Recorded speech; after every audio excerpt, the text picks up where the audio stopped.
I want you to imagine you're a working-class Parisian in 1830.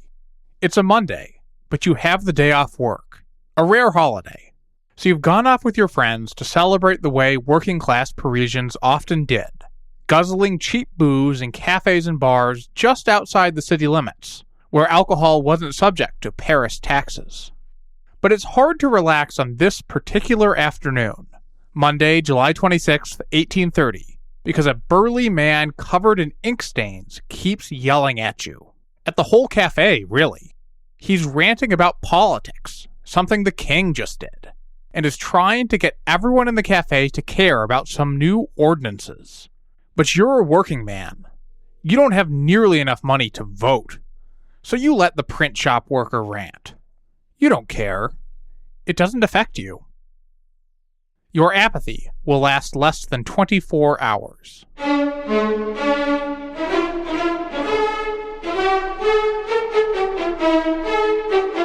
This is the Siècle. Episode 41. The People. Welcome back, everyone. This is the second part of a series exploring the aftermath of the 4 ordinances issued by King Charles X of France in July 1830, from the perspective of the men and women experiencing these events on the ground. As a result, each episode will only show part of the picture, so if you haven't listened to at least episode 40, I highly recommend going and doing that now. Last time, we followed Paris's journalists, as men like Charles de Rémusat and Adolphe Thiers had to decide whether to risk arrest by publishing their newspapers in defiance of the 4 ordinances. Today, we're moving a couple of steps down the social hierarchy of Restoration Paris to look at the ways ordinary Parisians responded to all this political drama. Before we proceed, I wanted to, as always, thank all of you for listening and spreading the word about this podcast.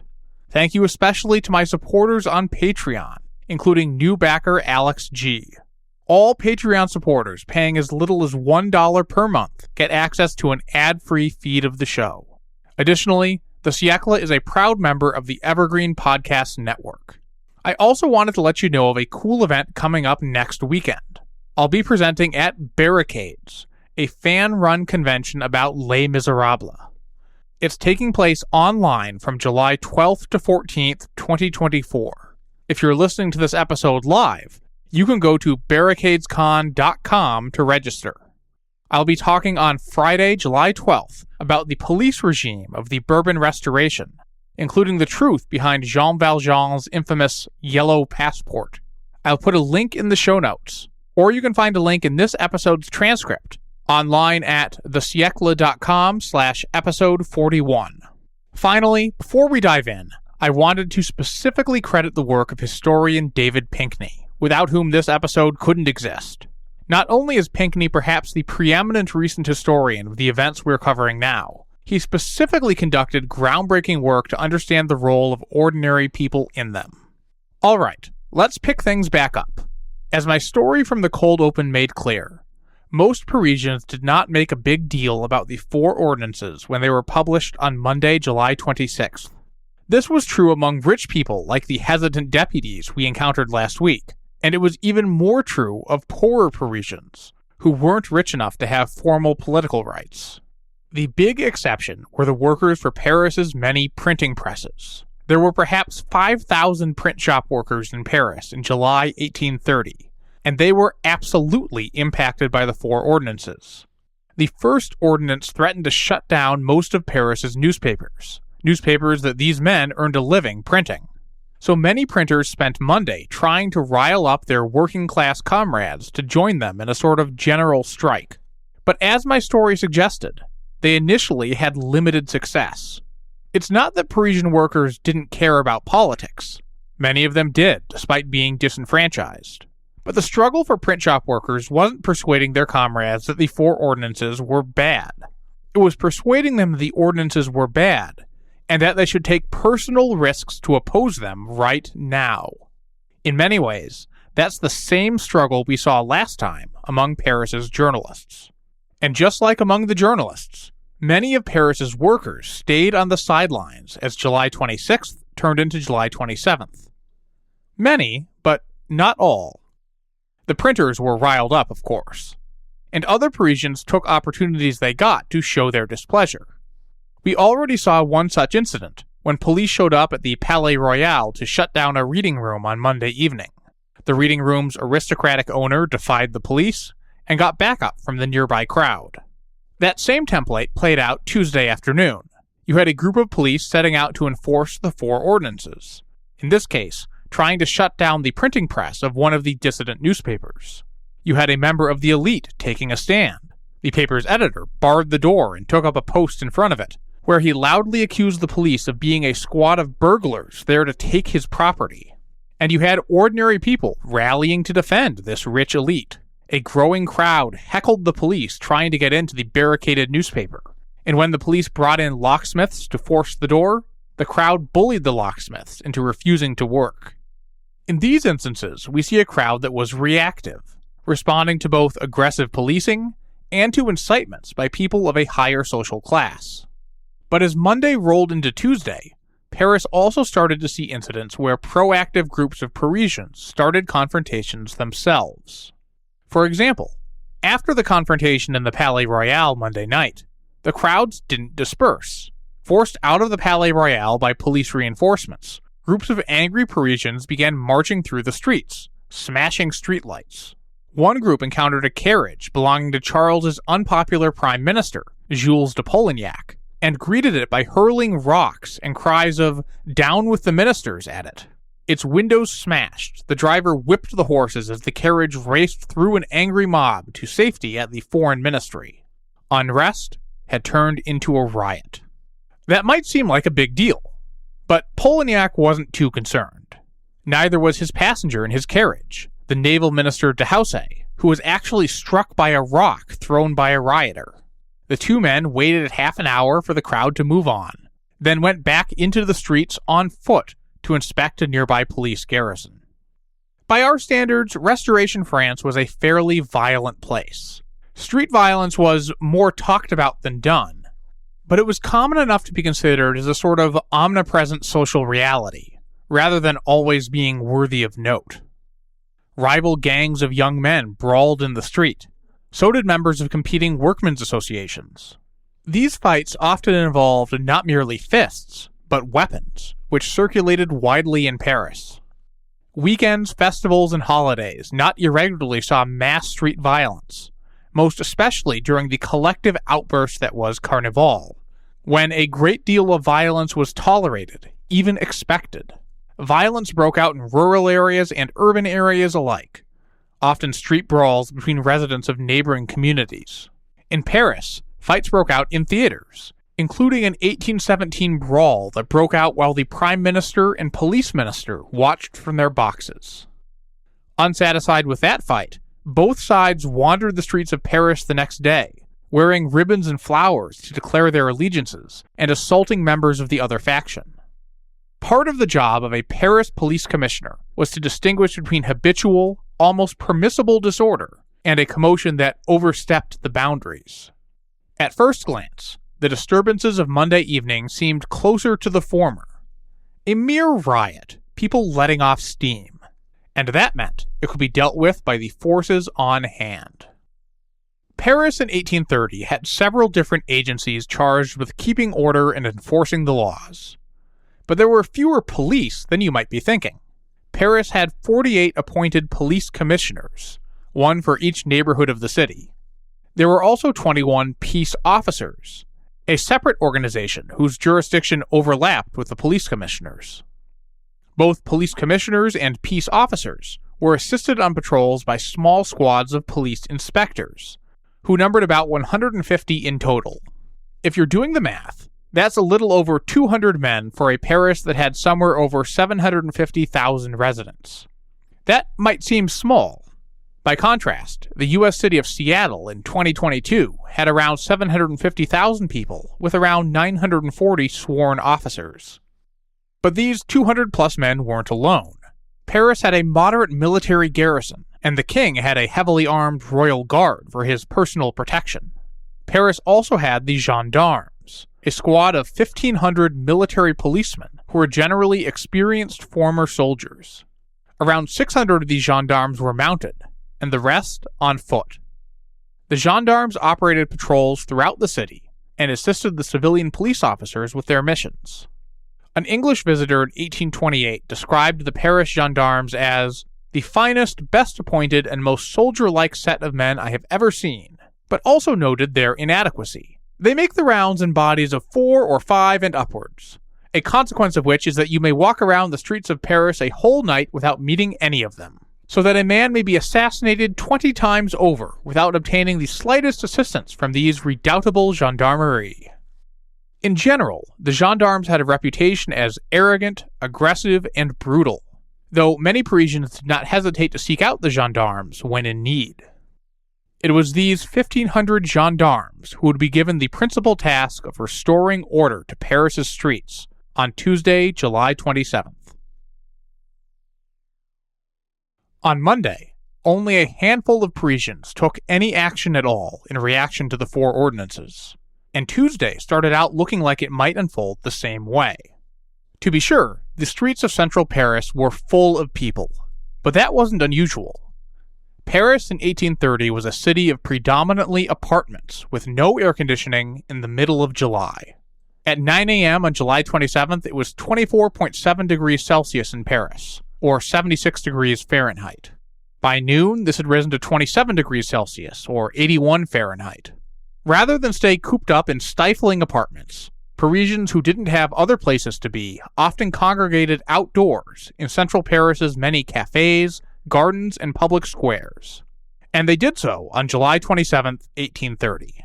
In fact, the crowds may have been smaller on Tuesday morning than they were on Monday morning, since Monday had been a holiday. A relieved Polignac told the Russian ambassador that morning that, "I was more fearful than I am now." But Polignac didn't know the full story. Mixed among the crowd were a host of people who were really mad about the 4 ordinances. Journalists, newsies, and, importantly, 5,000 print shop workers whose jobs had all just been taken away by the first ordinance's censorship. And unlike Monday, when some printers had tried and failed to rally opposition to the ordinances, these dissidents on Tuesday had the fiery Protest of the 44 printed in defiant newspapers and on small handbills.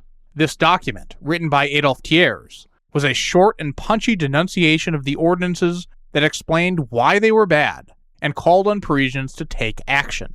It was read aloud at cafes and street corners on Tuesday by this group of journalists, printers, and newsies, who also added their own commentary.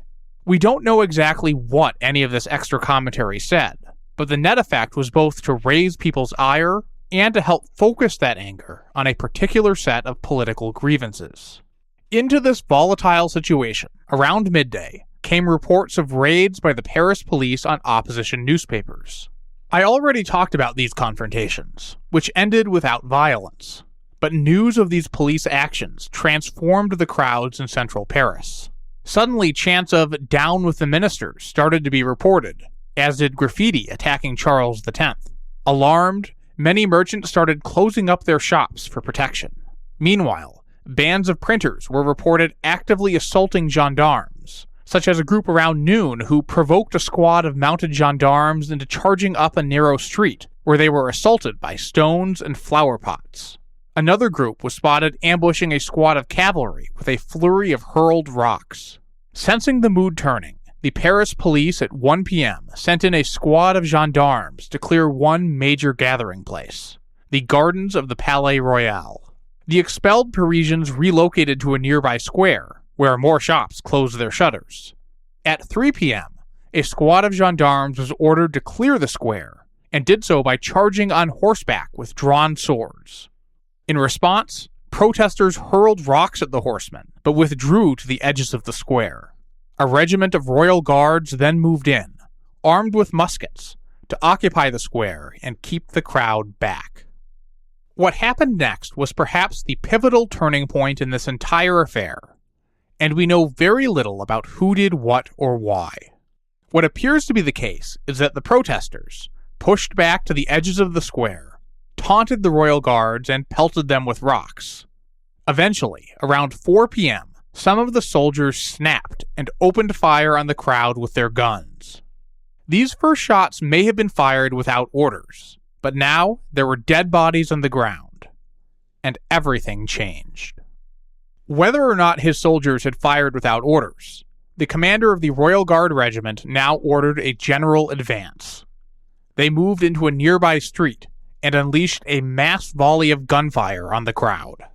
The fleeing protesters picked up the dead and began to carry them around Paris, held aloft and transformed into symbols. Historian Robert Toombs, having studied a series of successful and failed Parisian revolts, calls this a true ritual of revolution. Corpses being paraded round the streets in torchlight processions to rouse popular anger. In 1830, these first casualties served to make it personal for many Parisians. This was no longer just about a dispute between two different groups of elites. This was about the people of Paris, murdered by their own government. At this point, the chants coming from the crowd began to change. Instead of "down with the ministers," it was now "death to the ministers." But if the people of Paris were now out for blood, they were facing opponents ready to deliver. After the first deaths Tuesday afternoon, the gendarmes and royal guards were swiftly reinforced by battalions of the French army, thousands upon thousands of uniformed men marching out from their barracks to occupy strategic locations throughout the city. Many of these units had cannons as well as their muskets as they took up key positions in central Paris. A new phase of the conflict had arrived. Instead of a riot with police facing off against mobs, you now had soldiers coming up against insurgents utilizing what would become the most iconic symbol of Parisian revolt: the barricade. Modern Paris is a city of grand, tree-lined boulevards, but those mostly didn't exist in 1830. Instead, central Paris under Charles X was a warren of winding, narrow medieval streets. Shadowed by multi-story buildings, these streets sloped down to the middle, central gutters that sometimes turned to the streets into open-air sewers. There were no sidewalks and relatively few street lamps. Getting around these streets could be difficult in the best of times. The city's array of carriages, hackney cabs, and more were observed to constantly run into each other, cross paths, collide, pick up, drop off, and knock over day and night in the streets of this city. So perhaps it's not surprising that Parisians' first instinct, as soldiers poured into the streets, was to block those streets. We've actually encountered street barricades before on the siècle, if only briefly. Back in episode 31, I discussed some minor riots that followed the election of 1827, riots that climaxed in rioters building barricades to protect themselves from the police. Those barricades had been easily overcome, though, and overall they didn't have much of a track record. Barricades had not been a major feature of the 1789 French Revolution, except for a minor appearance in 1795. But in July 1830, barricades sprouted up all over the city. The dedicated revolutionary Louis-Auguste Blanqui, who we'll meet properly in the future, described what a typical barricade raising looked like. 5, 10, 20, 30, 50 men, having come together by chance, the majority unarmed, begin to overturn vehicles, lift and pile paving stones to bar the public roads, sometimes in the middle of the streets, more often at their intersection. Victor Hugo's novel Les Miserables has done as much as anything to cement the image of the Parisian barricade in the public consciousness. In it, he describes the construction of a barricade from later in the 1830s. Iron bars wrenched from a tavern's grating, and empty barrels hauled up from its cellar. 40 yards of cobblestones torn up from the street, passing vehicles commandeered and tipped on their sides, including a carriage full of passengers, and a cart full of barrels of lime. Support beams torn from neighboring houses, and all of this cemented together with 2 massive heaps of rubble. Some barricades were small, little more than speed bumps to slow down soldiers. Others were massive constructions, several times the height of a man. As you can see, their constructions could be quite destructive to nearby buildings, homes, and businesses, contributions that might be given willingly or might be taken forcibly. The most universal casualty were paving stones, which were torn up in huge numbers. Blanqui estimated that a typical barricade would require 9,186 paving stones, or depaving approximately 48 meters of street. Barricades could serve multiple purposes. In the early hours of an attempted uprising, they might simply be a gesture of defiance that a given street or neighborhood was under the control of its residents.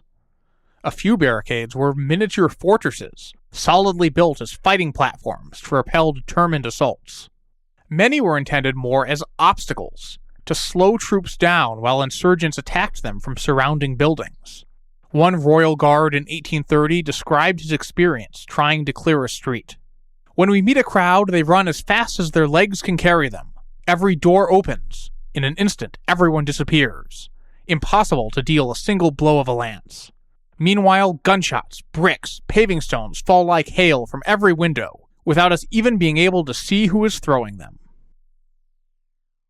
So how did we get to this point, where the passive nation of shopkeepers who had ignored the 4 ordinances on Monday afternoon were engaging in street fights with the French army 24 hours later?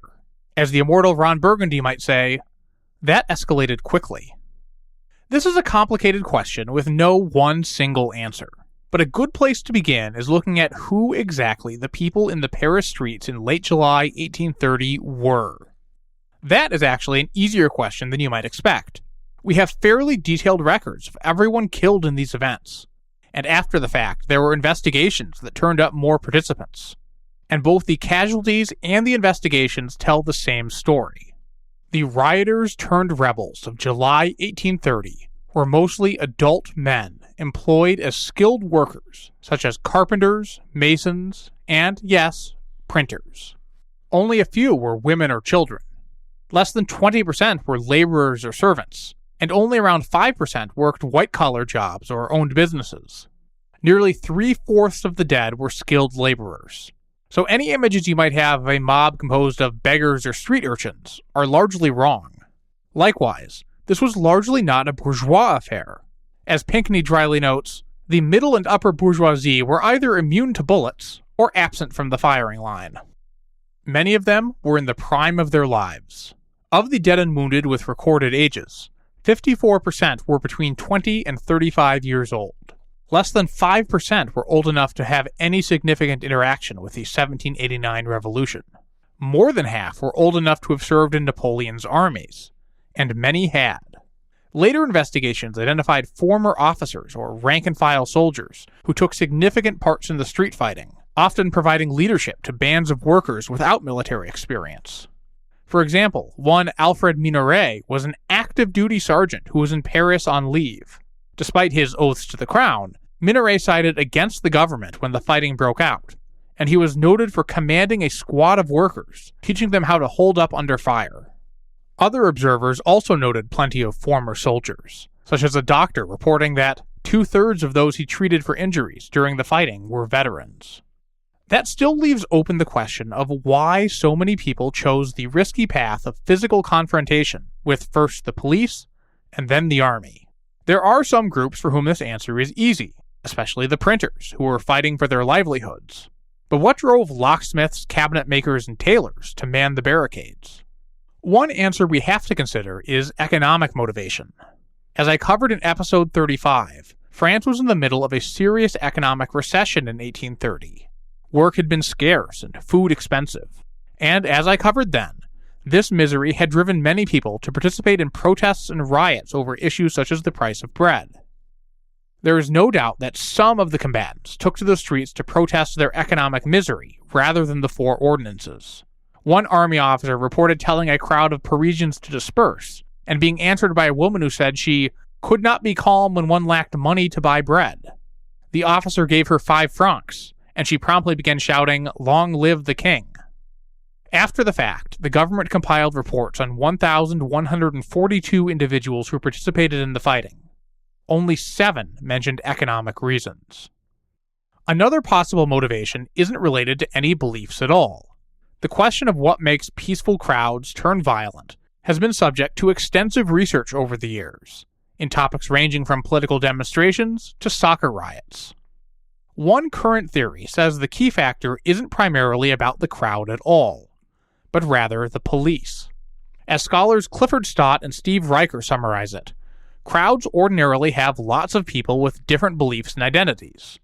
But to the extent that the police perceive the crowd as constituting a homogeneous threat, and then treat them homogenously, this can lead the crowd to adopt a collective identity where previously there was none. This new identity can mean that resistance to the police is rendered acceptable, or even seen as necessary self-defense. And when people move from seeing themselves as individuals or members of small groups to members of a group numbered in hundreds if not thousands, this can make people feel more empowered to act against the police. In other words, police fears of crowd violence may create the very conditions in which those fears are realized. This theory isn't universally accepted in the field of crowd studies, but as a model, it does seem to explain the developments of July 27th fairly well. Despite the presence of rabble-rousers reading the protests of the 44 all morning, the Tuesday crowds didn't turn violent until reports of police raids started to spread after noon. That was followed by a series of tit-for-tat escalations, where the crowd and the authorities each became more violent in response to provocations from the other side. A French government faced with disorder in Paris has lots of bad choices to make, Toombs found in his survey of Parisian revolts. Passivity could be taken as proof of weakness, but excessive force could inflame the situation. Perhaps worst of all was to commit to force, but do so inadequately. Too few troops could lead to military debacle, firing up the people without effectively suppressing them. That's a pretty fair description of how Paris's police and gendarmes interacted with the crowds on July 26th and 7th, able to win tactical victories, but never to fully secure the streets. But even if these dynamics of police repression and crowd response explain a lot of what happened, they don't explain all of it. It's incontrovertible that many of the Parisians who resisted the authorities on July 27th were motivated at least in part by politics. They did not fight merely because they were poor or because the police had made them mad. They fought to resist Charles and Polignac and to defend bourgeois liberal politicians from the four ordinances. Armand Carrel, a journalist who signed the protests of the 44, relayed his experience with amazement. Everywhere in the streets, men without coats, shirt sleeves rolled up, armed with muskets and running to the defense of the barricades, said, "We want our deputies. Our deputies know what we need, and the king doesn't." If you don't trust Carrel, one of the editors of the National newspaper, then consider the account of someone who hated that the workers were supporting the deputies. Rather than deny it, the contemporary socialist historian Louis Blanc tried to explain it. Blanc described the journalists and printers running from cafe to cafe with copies of the protest on the morning of July 27th, always closing with the liberal opposition rallying cry, "Long live the Charter." This was a center-left cheer at the time, a defense of constitutional monarchy and a property-based suffrage. Radicals might have preferred other chants, such as "Long live the Republic," or "Long live Napoleon II," or even "Long live the Nation," or "Long live Liberty." All of these were chanted at various times in late July 1830, but as Blanc related, the men of the people, cast into the midst of a movement they could not comprehend, looked on with surprise, but gradually yielding to the contagion of the hour, they imitated the bourgeoisie, and running about with bewildered looks, they shouted as others did, "Long live the Charter." The socialist Blanc saw these pro-charter workers as dupes of the bourgeoisie, swept up in the moment, and doubtless some were. But many of these workers had read, or had read to them, liberal newspapers like Le Constitutionnel for years. These papers praised the Charter as a guarantee of French liberty, and attacked the Jesuits and the émigrés as threats to that freedom. When ultra-royalists had moved unpopular measures such as the émigrés billion, it was elite liberal politicians like Jacques Lafitte or Casimir Perier who took the lead in fighting back. Unsurprisingly, historian Edgar Leon Newman has argued, in 1830, the people seemed naturally to look to the substantial lawyers, bankers, and property owners of the constitutional monarchist party for leadership, rather than to the impetuous and impecunious Republican students, much to the consternation of the Republicans. But the fact that workers took to the barricades in defense of the Charter might say less than it seems. Historian William Sewell notes that, while workers and elites both cheered for liberty, they didn't necessarily define liberty in the same way. I want to close by pointing to two very different but highly symbolic actions that happened on July 27th to help spur Parisians into the streets and onto the barricades. On the morning of July 27th, someone, probably a band of law students, broke into the Cathedral of Notre Dame and unfurled a tricolor flag on top of one of the church's famous towers. The tricolor flag, under which the armies of both the Revolution and Napoleon had fought, had been banned under the Restoration, as I covered in Supplemental 8. Now here it was, flying over the heart of Paris. To make sure no one missed it, the intruders rang the great bells of Notre Dame. Symbols like flags are potent things. The tricolor did not fly above Notre Dame for very long, but it's possible that, amid ongoing street riots, the flag helped stir Parisians' hearts, to remind them of a time when the people had toppled another Bourbon king. Whether or not the Notre Dame tricolor was the cause, observers noted a shift in the slogans shouted by the crowd after the tricolor was raised. In addition to the old chants of "Long live the Charter" and "Down with Polignac," were now ominous shouts of "Down with the Bourbons," and even "Down with royalty." Others point to a third development: the announcement that Charles had appointed a high-ranking general to suppress the unrest in Paris. People didn't like Charles sending in the army, of course, but the particular general given this task was especially unpopular. Like many of the Parisians in the streets, this general had fought under Napoleon, but his too hasty surrender to the foreign allies during Napoleon's defense of Paris in 1814 had made him, fairly or not, a popular scapegoat.